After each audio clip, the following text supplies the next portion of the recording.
This is Holly with WoodlandsHits.com, and I have Michael T. Seiler, attorney at law and former state judge for Montgomery County. How are you? I'm good. How you doing? Fantastic. So tell me a little bit about Mike Seiler. Give me a little bit of detailed information about Mike Seiler. Well, Mike Seiler came to Texas after he graduated from law school and started at the Montgomery County District Attorney's Office 30 days after I passed the Nice. Texas bar. And did that for 14 years and got elected to the 435th District Court, and then appointed by Governor Perry, which was kind of a neat phone call to get. That is. And I did that for almost 8 years, and I resigned the bench, and now I'm representing people in courts in Montgomery County and around the state of Texas, really.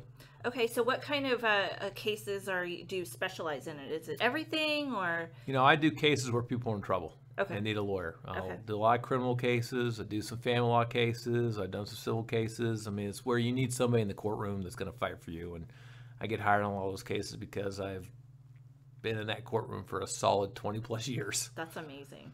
That's amazing. Thank you for all your work that you've done. Yeah, it's rewarding. Of course. So one of the topics that we wanted to talk about today is talking to your teen about, you know, alcohol and no means no, shoplifting, you know, all that kind of stuff the teens are going through. You know, let's chat a little bit about that. Well, I also have 2 children, one who is a junior at the Woodlands High School, 16 years old. So we've had that conversation about not breaking the law. Sure. And his dad being a former prosecutor and former judge and familiar with all law enforcement knows that like the worst punishment for him is not going to be what happens to him in the criminal justice system. It's going to be what happens because of his dad. And I think that all children need to realize that. Right. You know, you're going to get a potentially permanent record. Your parents are going to have to spend a bunch of money, but there needs to be, you know, mom and dad need to lay that law down too.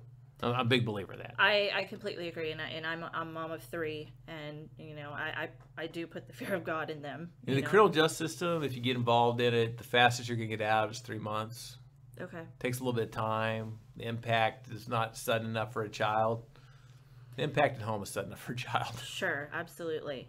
Yeah, like, so do you ever have specific cases, you know, ongoing here in, you know, in the area that, you know, like if it's a repeat offender or anything like that, or just does it happen one time with a teenager and they learn from it and they move on, or is it kind of catch-22? With juvenile offenders, so that means anybody under the age of 17 in the state of Texas is considered a juvenile offender. Now, you can be prosecuted as an adult if the crime is egregious enough and they seek that, but you know, for the most part, they don't. I've had repeat kid offenders, but I've never had a child that repeated. Okay. Okay, so I've had kids that have been through the system, and now I'm representing them because as part of my job, I think, as the attorney, is to expose them to, you know, I mean, this is where your life is heading to. You know, I've got contacts as a former judge and, you know, former prosecutor with the adult probation department and the juvenile detention center, and I've set up some private tours for children through that.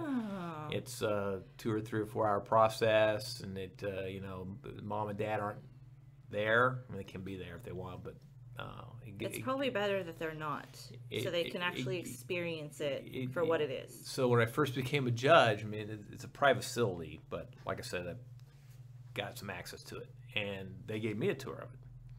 And I'm sitting there thinking, you know, I mean, my 8-year-old needs a tour of this, not me.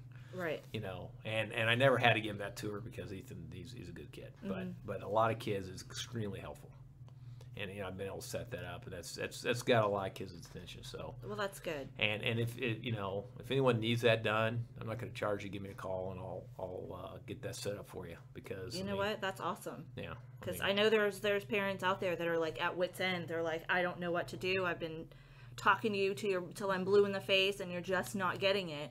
You know, maybe this type of and honestly, scared straight would be effective. Honestly, the juvenile probation department likes to do it because, you know, it's either deal with them now or deal with them later. Sure. And an ounce of prevention is worth, you know, a pound of treatment, so to speak. So Absolutely. and it's a scary place that no child should ever want to be, and it's a scary place that no parents ever want their child to be. And so I say that so the parents can, I mean, sometimes you have to sit down and just talk to your child. Yeah. I mean, one-on-one, without the TV on, without the iPad, and the iPhone, and all that kind of stuff, and just explain to them. I mean, this is a cruel world.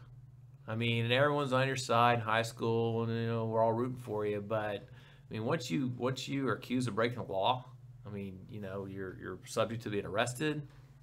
You're subject to going to court. You're subject to getting your fingerprints taken, getting your photograph taken, being put in a statewide database, and potentially forever labeled. Exactly. And the world is hard enough as it is right now. I agree. And no kid needs to have to go through that and then try to get into college. Right. Or working for any kind of professional degree, whether it be in cosmetology or haircut license or going to law school or becoming a doctor. Have you ever been arrested before?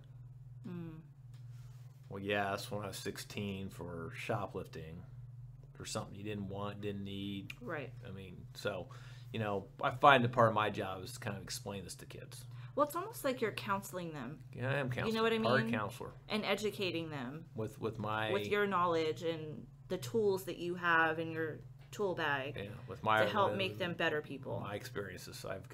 As a prosecutor, I sent a lot of people to prison. As a judge, I sent a lot of people to prison.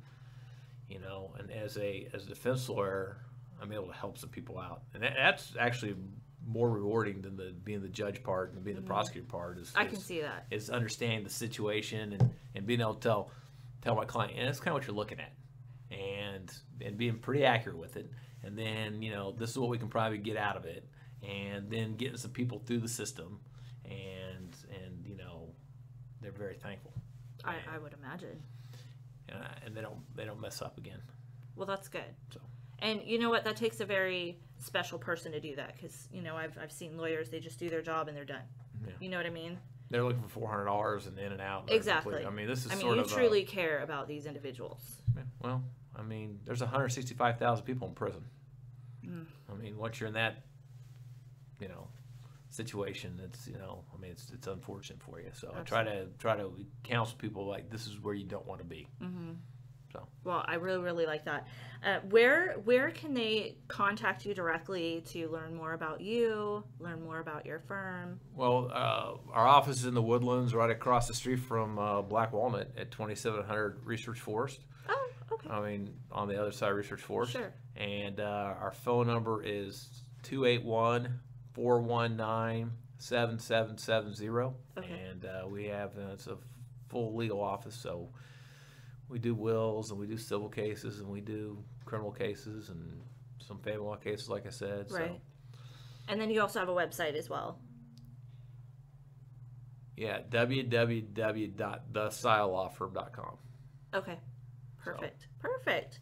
Well, Mike, thank you so much for coming in and, educating myself and the listeners about what you're doing in the community. And, we truly appreciate all your service and all your work that you're doing. Well, thanks for inviting me in. Absolutely. Have a fantastic day. Thank you.